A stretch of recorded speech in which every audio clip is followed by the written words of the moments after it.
اللہ نے عروج و زوال کے جتنے قصے ہمیں سنائے ہیں، جو بڑی بڑی قومیں تباہ ہوئیں، وہ غربت کی وجہ سے نہیں ہوئی، ٹیکنالوجی کی کمی کی وجہ سے نہیں ہوئی، اپنی اخلاقی پستی کی وجہ سے تباہ ہوئی۔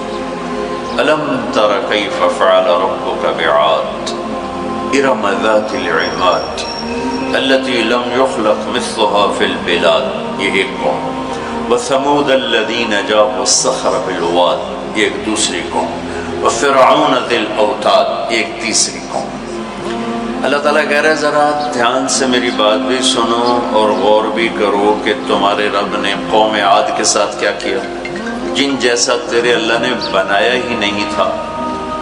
وہ دنیا میں اتنا طاقتور انسان اللہ نے نہیں پیدا کیا، جن کی اوسط، ہماری اوسط عمر 40 ہے، ان کی اوسط عمر تھی 300 سال، 300 سال، 600-500 سال وہ زندہ رہتے تھے، بوڑھے نہیں ہوتے تھے، بیمار نہیں ہوتے تھے، بال نہیں سفید ہوتے، یوں درخت کو پکڑ کے اکھاڑ دیتے تھے، ہاتھ سے پکڑ کے اکھاڑ دیتے تھے، اتنی طاقت اللہ تعالیٰ نے ان کو عطا فرمائی۔ اللہ تعالیٰ فرماتے ہیں یہ کیوں ہلاک ہو گئے؟ سخر علیہم 7 لیال و8 ایام حسوما فتری القوم فیہا سرعا کأنہم اعجاز نخل خاویہ فہل تری لہم من باقیہ۔ ایک اور آیت میں نے ساتھ شامل کی کہ اللہ تعالیٰ فرماتے ہیں وہ نافرمان ہوئے، ان میں طاقت کی کمی نہیں تھی، نافرمان ہوئے، سرکش ہوئے، آوارہ ہو گئے، اللہ کو بھی للکارا اور انسانی اخلاق کا دامن بھی تار تار کیا۔ تو اللہ نے کہا میں نے ان پر ایک ہوا چھوڑی، وہ کہتے تھے من اشد منا قوة، کوئی ہم سے طاقتور ہے تو اس سے ہمیں ڈراؤ۔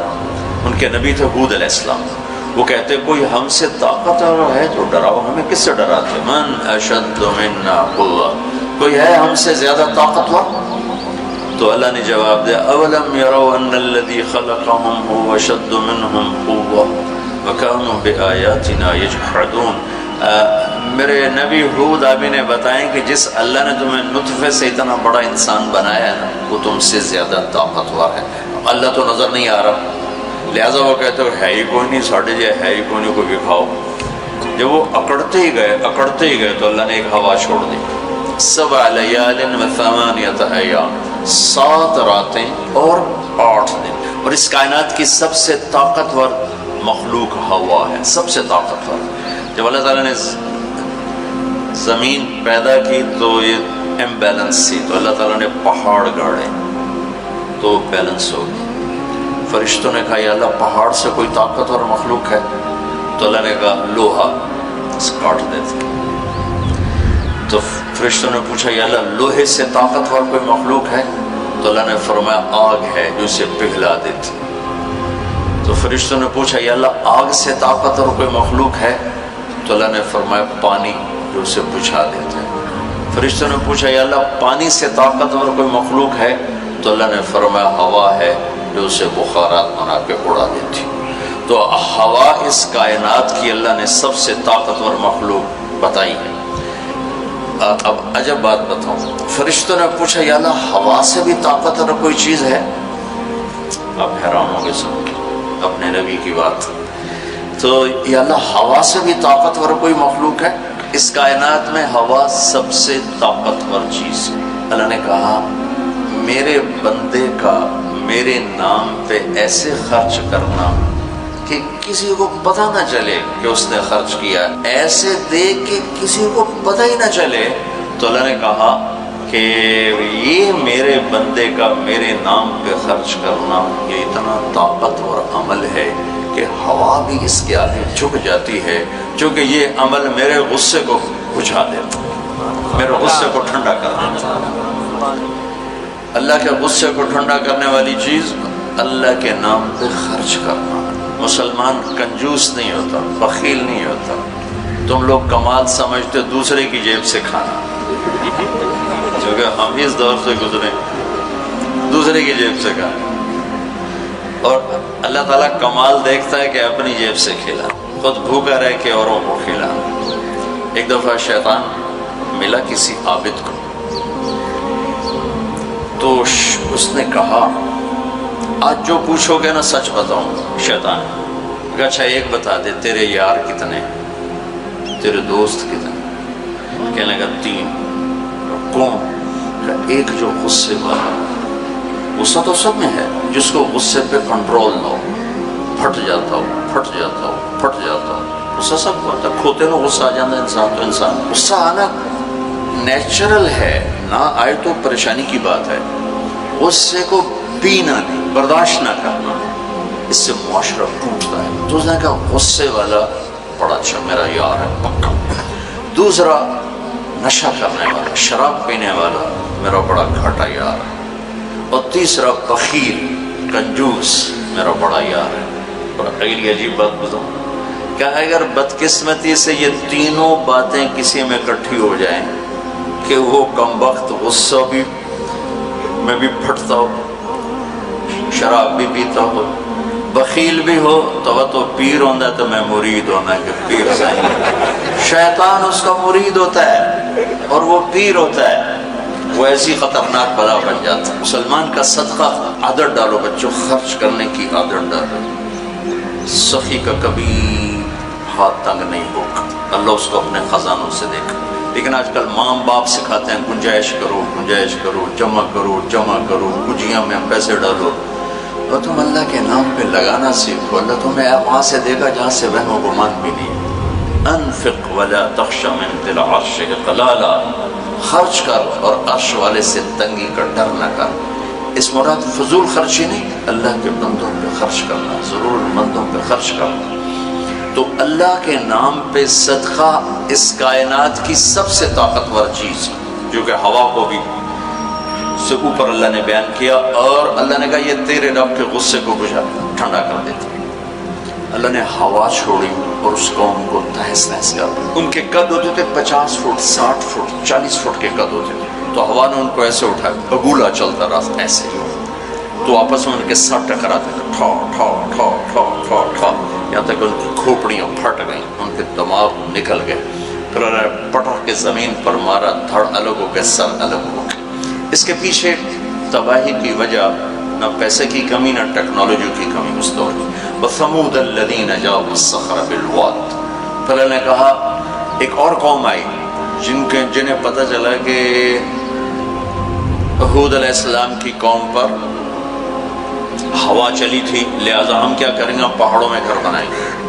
تو وہ سعودی عرب میں وہ علاقہ میں نے دیکھا ہے جہاں انہوں نے پہاڑ کھود کے گھر بنائے. پہاڑ کھود کے اندر پورا پہاڑ کھودا ہوا، بیچ میں گھر. وہاں کہ یہاں تو ہوا آ نہیں سکتی، ہوا پہاڑ کو کہاں سے اٹھائی، لہٰذا وہ مستی میں آ گئی. وَثَمُودَ الَّذِينَ جَابُوا الصَّخْرَ بِالْوَادِ. پھر وہ للکارنے لگے، لیا ہوا لیا ہوا. تو اب وہ اللہ کو عاجز سمجھا. تو اللہ نے کیا کیا، فانظر کیف کان عاقبۃ مکرہم انا دمرناہم وقومہم اجمعین فتلک بیوتہم خاویۃ بما ظلموا ان فی ذلک لآیۃ لقوم یعلمون وانجینا الذین آمنوا وکانوا یتقون. کیا کیا اللہ تعالیٰ نے، ایک فرشتہ بھیجا جس نے اگر ایک چیخ ماری، آواز بہت طاقت ہے، ساؤنڈ سے کتنی تباہیات. اس نے ایک چیخ ماری، ان کے کلیجے سب کے پھٹ گئے اور چہرے ان کے نیلے پڑ گئے. اور وہ ایک دن میں سارے اللہ تعالیٰ نے مٹی کا ڈھیر بنایا، انہیں دفن کرنے والا کوئی نہ بچا. یہ کیسے تباہ ہوئے؟ ان کی تباہی کے پیچھے نہ ٹیکنالوجی کی کمی ہے نہ طاقت کی کمی. ایک تیسری قوم، وَفِرْعَوْنَ ذِي الْأَوْتَادِ. فرعون جو اس زمانے کا اتنا بڑا بادشاہ تھا کہ انسانی تاریخ میں صرف ایک انسان پیدا ہوا ہے جس نے کہا میں رب ہوں. یہ بات دنیا میں کسی نے نہیں کی. سجدہ تو مسلمان بادشاہ بھی کرواتے تھے، یہ مغلوں کو سجدے ہوتے تھے، جو ہمارے مغلیہ بادشاہ تھے، اورنگزیب نے آ کر اسے ختم کیا. تو سجدے تو مسلمان بادشاہوں کو بھی ہوتے رہے اور کافروں کو بھی ہوتے رہے، لیکن میں ہی رب ہوں یہ بات ایک انسان نے کی، وہ ہے فرعون. فَقُلْ هَلْ لَكَ إِلَىٰ أَن تَزَكَّىٰ وَأَهْدِيَكَ إِلَىٰ رَبِّكَ فَتَخْشَىٰ فَأَرَاهُ الْآيَةَ الْكُبْرَىٰ فَكَذَّبَ وَعَصَىٰ ثُمَّ أَدْبَرَ يَسْعَىٰ فَحَشَرَ فَنَادَىٰ فَقَالَ أَنَا رَبُّكُمُ الْأَعْلَىٰ. اللہ اکبر. کہنے لگا میں سب سے بڑا رب ہوں. یہ صرف ایک انسان کا دعویٰ ہے. کتنی اللہ نے اس کو طاقت بخشی. بچے ذبح ہو رہے ہیں، کوئی اف نہیں کر سکتا، اف نہیں کر سکتا، کوئی جلوس نہیں نکال سکتا. بچہ پیدا ہوتا ہے ذبح کیا جا رہا ہے، پیدا ہوتا ہے ذبح، بچیاں چھوڑی جا رہی، بچے ذبح کیا. نقتل ابناءهم ونستحيي نساءهم فإنا فوقهم قاهرون. سارا قرآن سے آپ کو بتا رہا ہوں. تو وہ اس زمانے کی سب سے بڑی ٹیکنالوجی، سب سے بڑی طاقت. یہاں کیا زوال ہے؟ اخلاقی پستی. سمود میں کیا زوال ہے؟ اخلاقی پستی. عاد میں کیا زوال ہے؟ اخلاقی پستی. کسی قوم کا سب سے بڑا سرمایہ اس کے اخلاق ہوتے ہیں. ٹیکنالوجی ثانوی چیز ہے، سونے چاندی کی کانیں، تیل کے خزانے، یہ دوسرے نمبر کی چیز ہے. سب سے پہلا سرمایہ وہ آپ میری جو نسل ہو، وہ آپ کے عالی اخلاق، آپ کا اچھا کردار، آپ کی حیا والی زندگی، آپ کی کردار والی زندگی. یہ میرے ملک کا سب سے بڑا سرمایہ ہے. اگر میری نسل کے اخلاق بگڑ گئے، حیا کی چادر تار تار ہو گئی اور ناشگانہ زندگی میں داخل ہو گیا اور وہ ثقافت بن گئی، تہذیب بن گئی، تو اس قوم کے ہلاک ہونے کو کوئی نہیں بچا سکتا. کہ آسمان والے کا فیصلہ اترتا ہے، جب آسمان والا فیصلہ کرتا ہے تو زمین کی ٹیکنالوجی اسے بچا نہیں سکتی. فرعون نے بھی کہا قوموں نے فاتنا بما تعدنا ان کنت من الصادقین. نوح علیہ السلام کی قوم نے کہا نوح علیہ السلام سے، لاؤ کدھر ہے تیرے رب کا عذاب، فاتنا لے کے آؤ، کدھر ہے تیرے رب کا عذاب. انما یاتیکم بہ اللہ ان شاء وما انتم بمعجزین. اللہ جب لائے گا تو پھر تم کچھ کر نہیں سکو گے. ایک تندور سے پانی نکالا اور ساری نسل کو اللہ نے پانی میں پکا دیا، ساری نسل. تو میں آپ کے سامنے اپنی بات کو مدلل کر رہا ہوں قرآن پاک سے کہ قوموں کے زوال اور عروج کا تعلق ٹیکنالوجی سے تھوڑا ہے اور اخلاقیات سے زیادہ ہے. اخلاقی پستی کسی بھی قوم کے زوال کا سب سے بڑا سبب ہے. اخلاقی بلندی کسی بھی قوم کے عروج کا سب سے بڑا سبب ہے. فرعون نے بچے ذبح کیے، بچیوں کو چھوڑا، عبرت کا نشان بنا دیا لوگ. سولی سب سے پہلے اس نے ایجاد کی اور پھر میرے رب نے فَأَخَذْنَاهُ وَجُنُودَهُ فَنَبَذْنَاهُمْ فِي الْيَمِّ. آگے سمندر، پیچھے فرعون، بیچ میں موسیٰ علیہ السلام کی قوم. تو کہنے لگے مروا دیا موسیٰ، مروا دیا. تو آگے سمندر، پیچھے فرعون. اگے جاؤ تو پانی، پچھو تو فرعون دا سوٹا ان کی دے جائے. تو موسیٰ علیہ السلام نے کہا کلا، ڈرو نہیں، ان معی ربی. آپ کو عجب تقابل کر کے دکھاؤں. موسیٰ علیہ السلام 40 سال رہے اپنے قوم کے ساتھ، 2 نبی، ایک موسیٰ ایک ہارون، اور اپنا سب کچھ قربان کیا. جب آگے سمندر دیکھا، پیچھے فرعون دیکھا، تو انہیں نہ موسیٰ یاد رہے نہ ہارون یاد رہے، انہیں اپنے پڑ گئے. انا لمدرکون، موسیٰ مروا دیتے سن، یا آپ ہمارے رسول ہیں، آپ ہمارے نبی، آپ کا کیا بنے گا؟ کوئی فکر نہیں. ہارون کا کیا؟ سانو اپنی پہ گئی. ان مروا دیا تو انہیں موسیٰ. تو انہوں نے کہا کلا ان معی ربی سیہدین. ہرگز نہیں، میرا اللہ میرے ساتھ ہے، مجھے راستہ دکھائے گا. لیکن کلا میں ایک اشارہ ہے کہ تو انہوں مرنا ہی چاہیے، یا تو انہوں فرعون مارے یا تو انہوں پانی مارے. لیکن چونکہ میرا اللہ میرے ساتھ ہے تو انشاءاللہ مجھے راستہ ملے گا، تمہیں بھی مل جائے گا، میری تو فیض تمہیں بھی مل جائے گا. تو جب وہ بالکل قریب آ گیا تو اللہ نے کہا فضرب بعصاک البحر، لاٹھی مار. لاٹھی اللہ نے فرعون کے لشکر پہ نہیں مروائی، عجیب بات ہے، کہ پانی پہ لاٹھی مار، بالکل عقل کے خلاف، پانی پہ لاٹھی مار. موسیٰ علیہ السلام نے یہ نہیں پوچھا یا اللہ اب پانی تے سوٹے مارن دا کی مطلب، فرعون دے سرج مروا. کہا نہیں ادھر مار. فانفلق البحر فکان کل فرق کالطود العظیم. میرے رب کی قدرت کہ ایک دم اس لاٹھی سے ٹھوٹے مارتا سمندر 12 راستوں میں تبدیل ہو گئی اور سارا پانی ایسے سیمنٹ کی دیوار بن کے کھڑا ہو گیا، کوئی جنبش نہیں.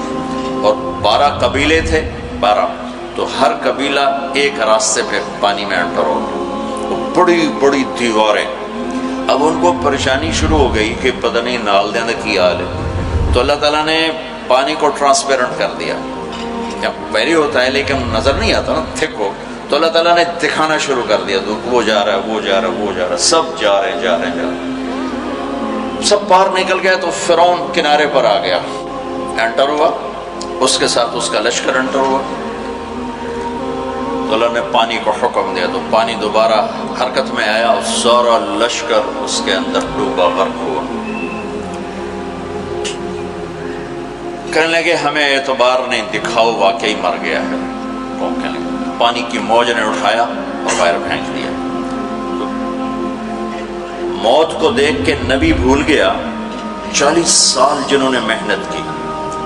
ہمارے نبی ہجرت کے لیے گھر سے نکلے، جمعہ کی رات 27 صفر، نبوت کا 14واں سال اور جمعہ کی رات تھی۔ تو ابو بکر رضی اللہ تعالیٰ عنہ نے عرض کی یا رسول اللہ میں نے ایک غار ڈھونڈا ہوا ہے، وہاں چل کے چھپتے ہیں، پھر جب ہماری طلب کوئی ختم ہو جائے گی پھر ہم نکلیں گے۔ چلو اب کبھی آگے چلیں کبھی پیچھے، کبھی ہمارے نبی کے آگے ہوں کبھی پیچھے ہوں، کبھی آگے ہوں کبھی پیچھے۔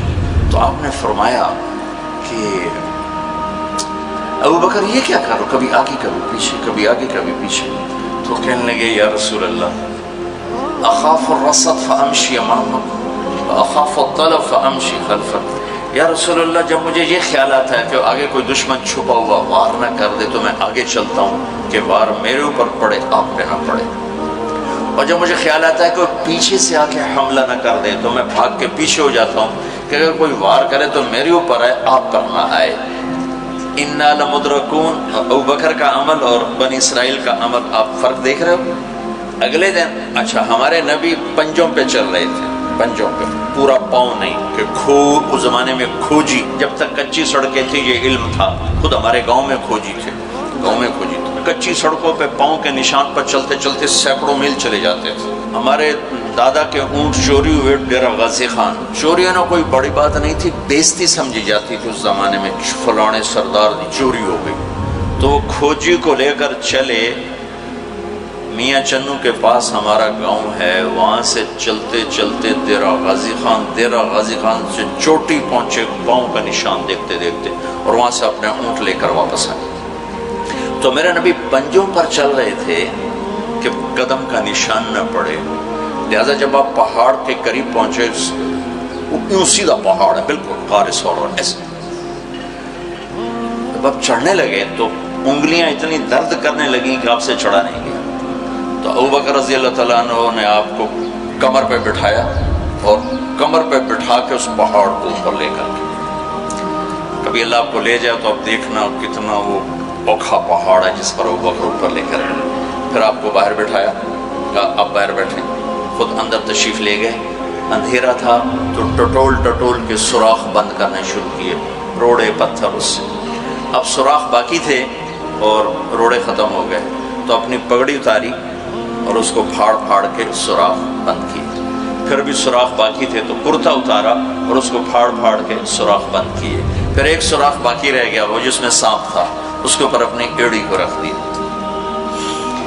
پھر عرض کی یا رسول اللہ آپ تشریف لائیں۔ آپ کو اندھیرے میں پتہ نہیں چلا کہ ابو بکر کے نہ پگڑی ہے اور نہ کرتا ہے۔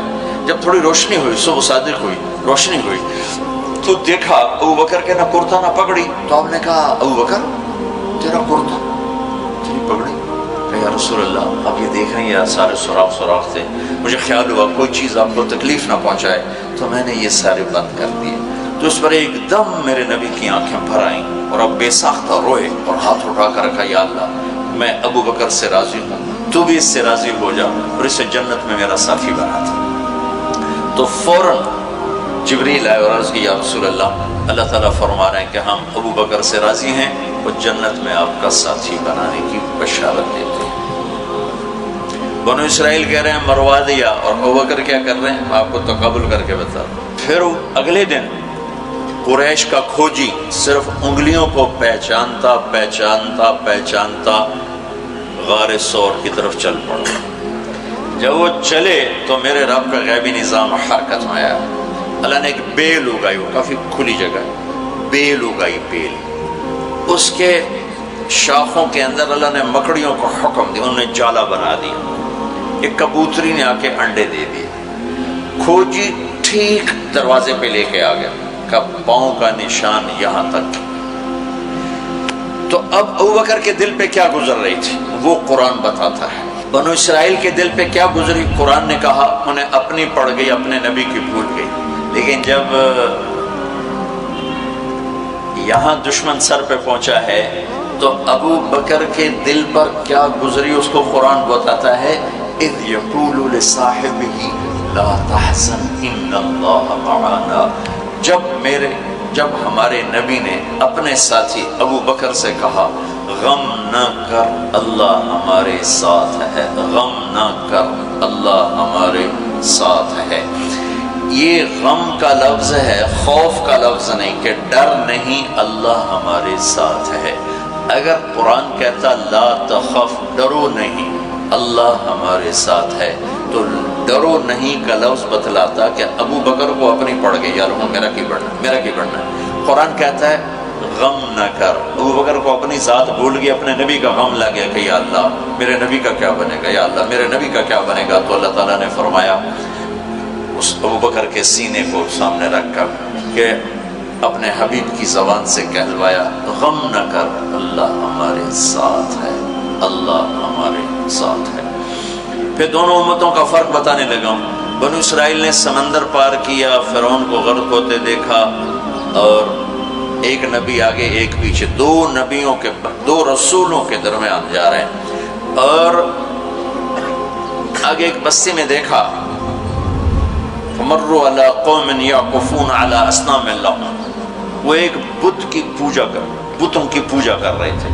اتنے ماٹھے تھے عقل کے بنو اسرائیل کہ پتھر کی پوجا ہو رہی. 40 سال نبی کی صحبت ہے, بڑے بڑے معجزے دیکھے, اور ابھی پانی پاؤں پہ لگا ہوا ہے. سمندر کو پھٹتے دیکھا, فرعون کو ڈوبتے دیکھا. موسیٰ علیہ السلام سے کہنے لگے اجعل لنا الہا کما لہم آلیہ.